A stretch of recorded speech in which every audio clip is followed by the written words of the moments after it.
Hey everyone, and welcome to Beyond Opens and Clicks, how to measure email's true business impact, brought to you by MessageGears. We really appreciate you taking some time out of your busy days for this webcast and hope you'll find it valuable.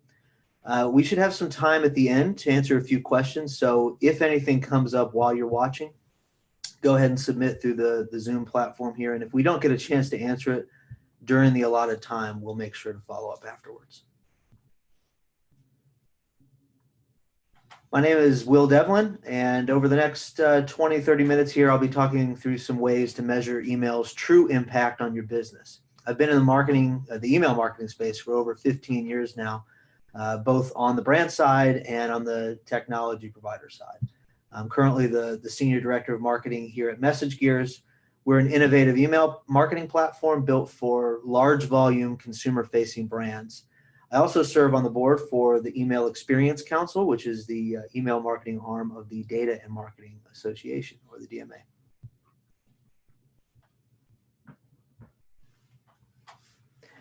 Many email marketers rely on opens, clicks, conversions, even unsubscribes to measure the performance of their email campaigns. So email solutions like MessageGears, they can provide a wealth of data down to the specific interactions with the email itself by recipients.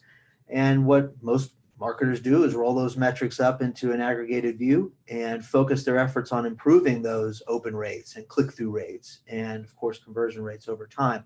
And that's how they're judging their email program and deciding whether they're doing a good job or not. And that may describe a lot of you that are here with us today. If open and click-through rates go up, everyone's giving them a pat on the back and saying you're doing great. If those things start to go in the other direction, people end up starting to panic. Click-throughs, opens, and direct conversions are far and away the most popular KPIs for email marketing pros. This is a recent report from the Direct Marketing Association in the UK. Shows here that marketers value clicks and opens even more than conversions when they're looking at an individual email and how effective it was.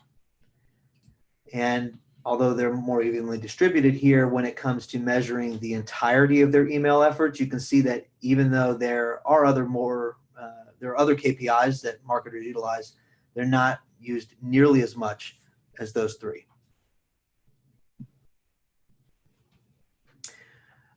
Marketers like yourselves focus on these metrics because they are the top of the list of objectives for their email programs. This is what marketers prioritize when creating an email strategy. So like this study here was done in the fall by Ascend2 Research, and you can see two of the top three objectives of email strategy involve those main KPIs. And these KPIs have some usefulness, right?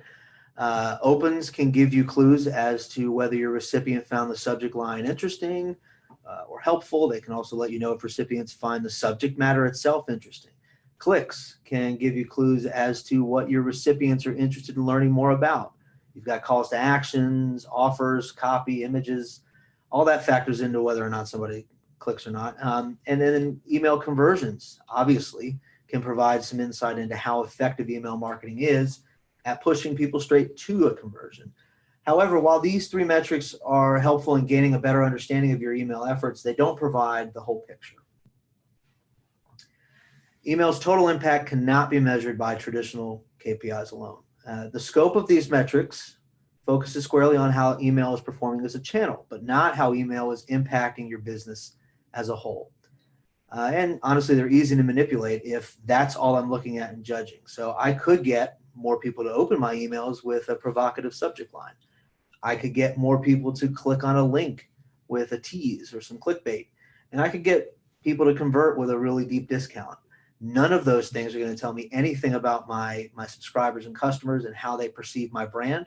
And it's going to be really hard for me to measure customer lifetime value and even the value of a subscriber focusing solely on these channel-specific metrics. Each of them have their own issues. Opens. While they can be a useful gauge on subscriber interest and intent, it's rarely a predictor of success from a conversion standpoint. This is a great quote from Tim Watson, email marketing consultant at Zetasphere. He wrote on his blog that the email open rate is as useful as your appendix. He listed a few ways that open rates aren't really all that important. One of them most importantly being opens are almost never the objective of a campaign. He also did an analysis of about 50 million retail emails across almost 200 campaigns, and he found that open rate is not a good predictor of success and actually wrongly predicted success over half the time.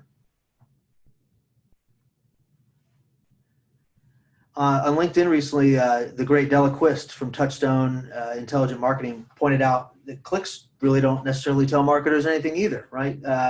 Not everybody that clicks through from an email will actually go to the website and make a purchase.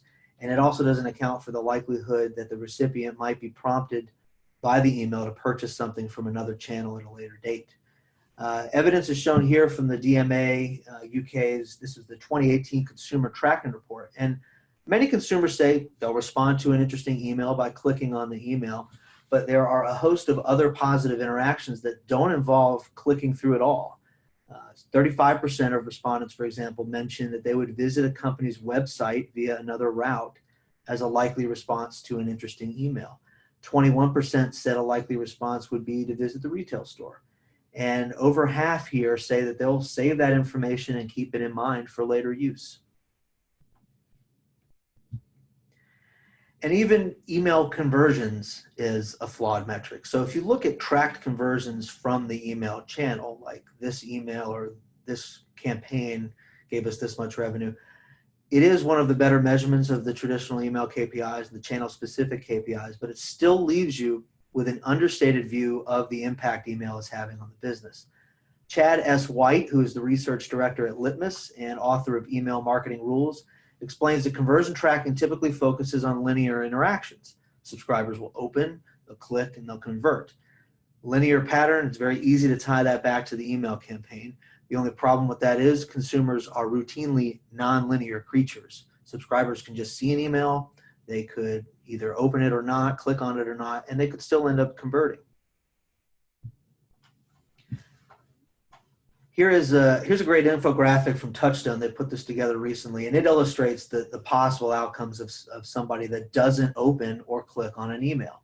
So just because they don't open right away doesn't mean that they're not going to open it later. Just because they don't click right away doesn't mean they won't come back and click later. Just because they don't do any of those things doesn't mean that they won't visit the website or the store or file away for later use, which is, again, something we saw in the DMA's findings. And even if they do end up clicking, there are many positive outcomes outside of a direct email conversion to keep in mind. And that's why focusing on these three metrics really can dangerously understate the impact email is having on your business, which really matters if that's all you and your company are focusing on and how much budget is allocated to the email channel. Said plainly, emails prompt brand activity, not just email activity. It is critical that you as an email marketer constantly remind yourself of this when you're analyzing and fine-tuning your programs. So I'd like to look at some examples of emails here that might not be viewed as successes if we were going to only measure them by opens, clicks, and direct conversions. This first one here is from Bath & Body Works. It advertises a fall clearance online. I can get up to 50% off select items. I can get free shipping if I spend over $50. This works really well for loyal, frequent customers of Bath & Body Works. But a large subset of customers might see this and think, I'm not going to convert online.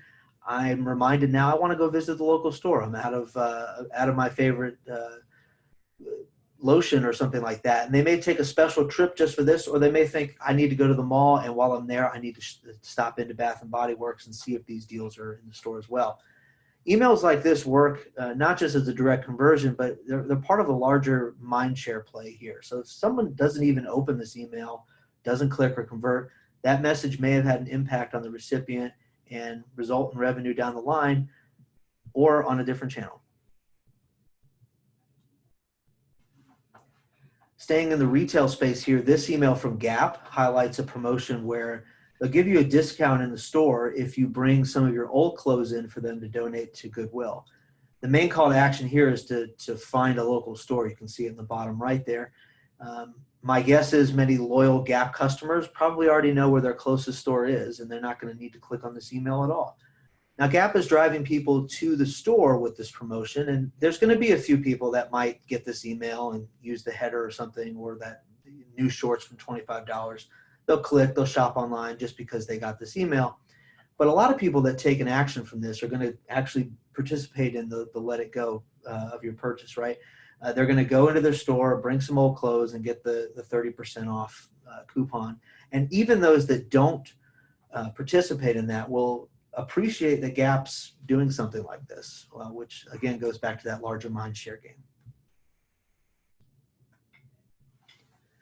Here's an email that came from Sportsman's Warehouse, and it highlights an in-store archery seminar for a local Flagstaff location.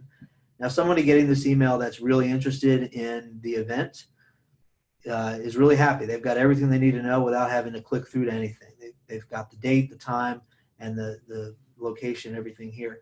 And in some cases, people might not even need to open the email if the subject line's got enough information. If we're saying archery seminar at Flagstaff, Sportsman's Warehouse on February 25th at 2, if you can somehow cram all that artfully into the subject line, I don't need to open the email. I know what it's about.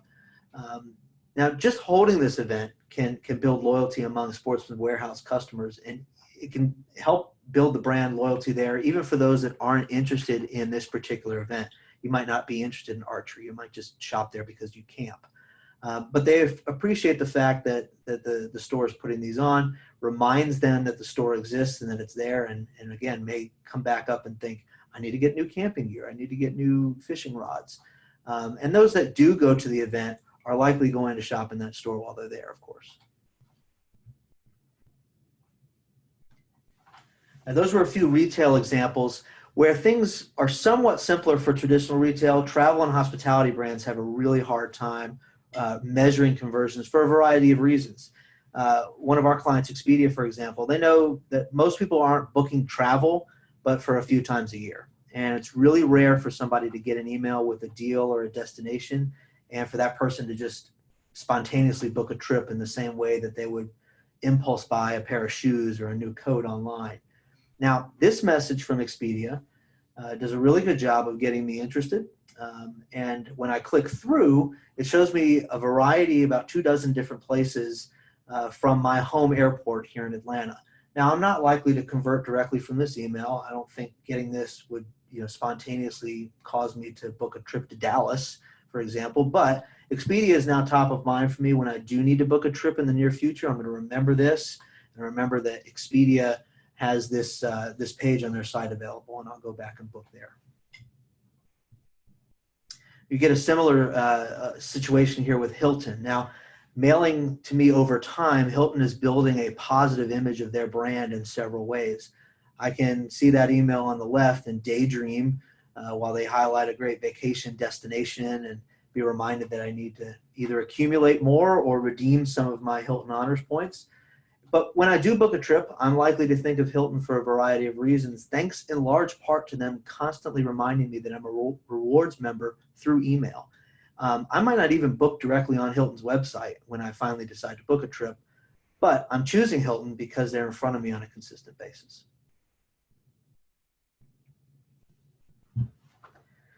Now, even though travel can be trickier than general retail or e-commerce, at least there are some online conversion points for both of those. Restaurants, for example, they use email mostly to capture mind share and drive in-store traffic. So Chick-fil-A, they have a pretty loose call to action in this email. It's inviting me to learn about the secret ways that I can customize their breakfast menu. Now, if Chick-fil-A is using clicks and direct conversions, or at least conversions that they can definitively attribute to this email, they're not going to know that getting this email reminded me of how delicious Chick-fil-A's breakfast is, and that I chose to go there because of it. I probably had to go on a Monday because, as every fan of Chick-fil-A knows, those cravings hit the hardest on Sundays when they're closed. Here's one from Starbucks. Thanks me for becoming a rewards member. Now, they may have a few things that I can buy online, but when most people buy Starbucks, they're doing it in a store location.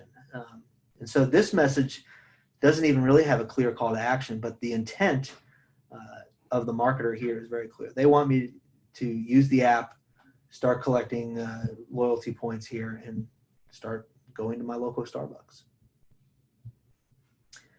And finally, some messages, they don't need to be opened at all to be effective. So news sites like CNN push out breaking news alerts, which I opted into, and they tell me everything I care to know most of the time right there in the subject line. So in this example, the U.S. wins the gold medal in curling. I don't need anything else. I don't need to open or click on this email. If I want more to that story for whatever reason, I would just go to CNN.com, or maybe I would go on social media for the full story. But if CNN, as far as they know, I didn't engage at all with this message. I didn't open it, click it. I saw it and I archived it or deleted it.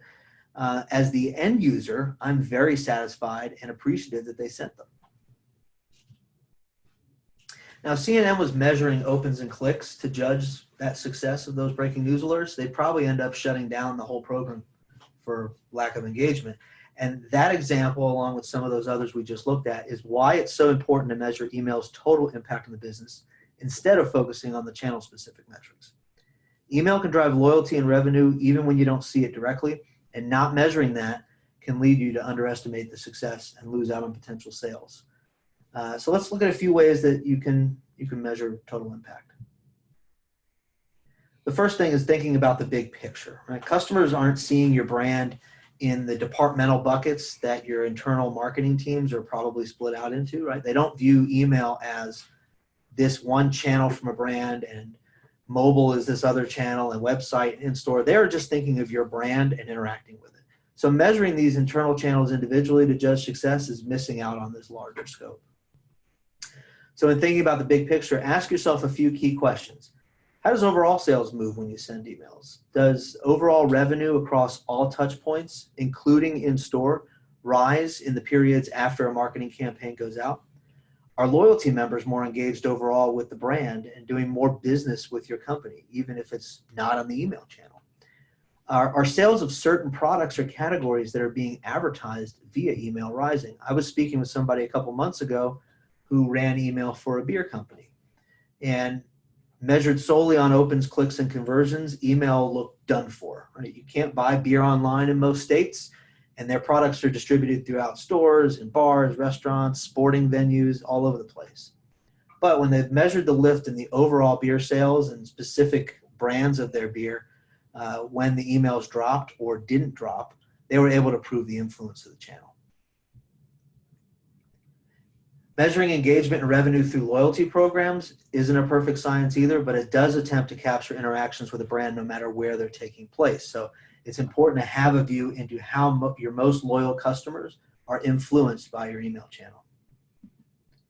You can do something like that with a holdout group if you have the stomach for it. Essentially what that would entail would be taking a subset of your customers and not sending them emails and seeing if their overall revenue and brand engagement drops versus the rest of the list that gets your emails. This is just one way to help prove out email's impact to the overall picture, but it could help clarify some things on how important email is. Number two, we want to encourage omni-channel engagement.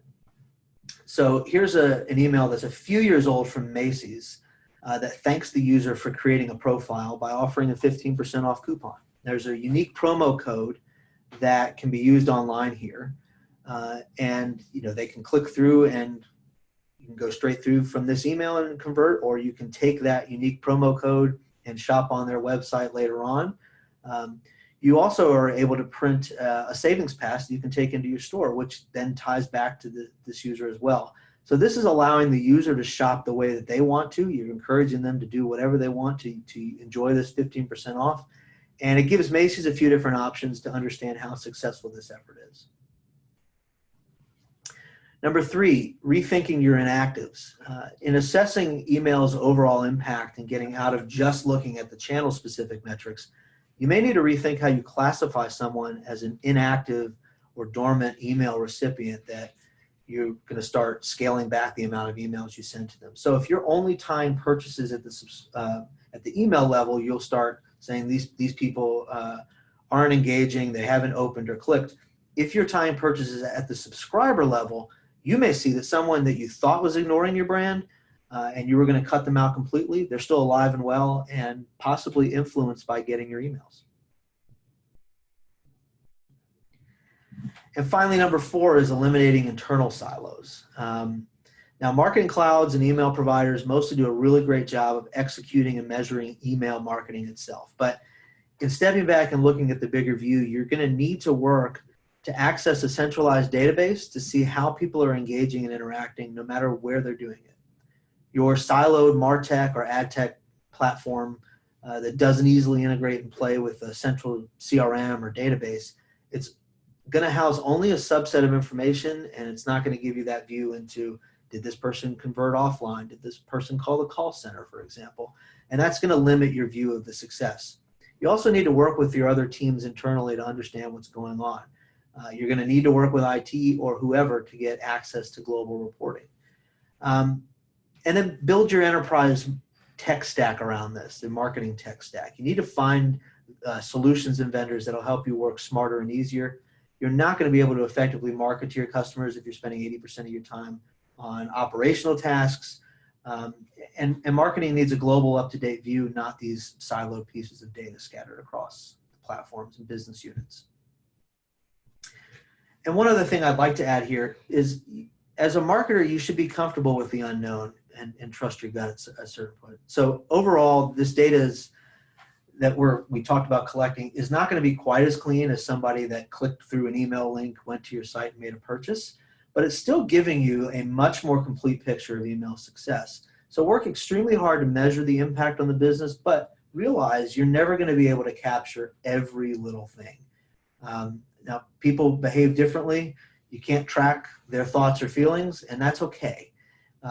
So if you work hard at eliminating silos, getting the global view, and seeing how overall sales and loyalty efforts are affected by email, trusted email is extremely important, and fight to keep funding it. So recapping what we've covered here today. Traditional email KPIs are small pieces to a larger puzzle. Email's impact is largely seen outside of direct conversions. Focus on the long game, not short-term wins. So avoid a campaign-by-campaign mentality, especially when looking at data and making decisions off of it. Focus on maximizing the value of the subscriber, not on maximizing the results of a campaign. Emails that keep people engaged and primed to convert in the future are just as valuable as those short-term conversions, those direct conversions. So the bottom line, opens, clicks, and direct conversions are pieces to a puzzle, but don't get caught up in just looking at them because they don't tell the full story. Email is one of the most important tools marketers have at their disposal, not just at capturing sales right now, but building these lasting relationships with your customers. So don't sell the channel and your work as an email marketer short.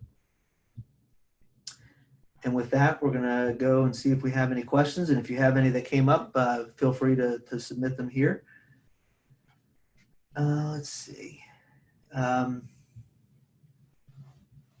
We're talking about A/B tests. There's a question here about A/B tests generally use subject lines and click-throughs as success metrics, which is true. So am I advising to not use A/B tests? It's a good question. I guess here I would say that if you can use email conversions as your success metric on an A/B test, like within your marketing platform, I'd rather you use that than an open or click metric if you can. Like a winning subject line in an A/B test, like we saw earlier, doesn't necessarily predict success on the conversion side just because it got opens. The same with clicks for content. So if you don't have the time or the patience for that, I'd at least shut off the auto winner tests and think through manually launching the winner to maybe 80%. If an open rate is just slightly higher, for example, it might not lead to better outcomes for that message. Let's see. Got a question here. I'm seeking a new marketing position, and as I meet with new potential employers, it seems most of them are very down on email, and they don't find it worthwhile. So what do you have to say to that? Well, I mean, basically everything I just said, I think would focus on that, right? I think I don't know what industry that is or what how they're measuring the success of email. But again, if you think back to the example of like the beer salesperson, the marketer there, his executives were also very much down on email and said, look, email is dying. It doesn't work. It's not helping our business at all. And they were able to prove through looking at how email affects the overall global picture that it was a successful way in moving people.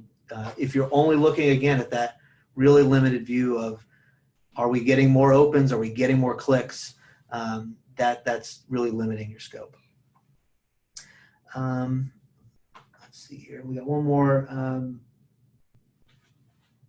saying we need access to all of our data to deliver the timely messaging. What if we don't have access? We're pretty siloed. So it goes back to the internal siloed point I had, number 4 there. I think communications across your teams is step 1, right? So we recently blogged here at MessageGears about the idea of marketing and IT getting along. And that's really crucial. They have to work together instead of butting heads or fighting. They have to understand each other's point of view and how they're judging success. IT is going to have to give up a little bit of control. Marketing is going to have to give up a little bit of control.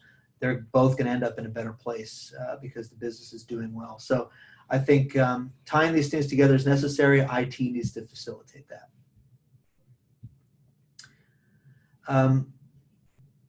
So it looks like that's all the questions we have. Quick note about MessageGears. We're a next generation email marketing solution built for large B2C organizations like Expedia, Ebates, ShopStyle, and Chick-fil-A. Our hybrid model gets enterprise businesses out of the Stone Age by removing barriers other ESPs and marketing clouds just can't. This is how email should be done. There's no data mapping, there's no copying, there's no syncing, and there's no lag between systems. You're not going to have an embarrassing hiccup there. We'll provide a complimentary proof of concept to show you how it works. Just give us a shout at messagegears.com, or you can call the number that's going to show up here on the next screen, 888-352-0886. Thanks so much for taking the time out of your day. We will be sending a follow-up email with this recording, the slides, and we'll also include links to relevant content and the works that we cited throughout here. Hope you found it helpful, and look forward to seeing you next time. Bye.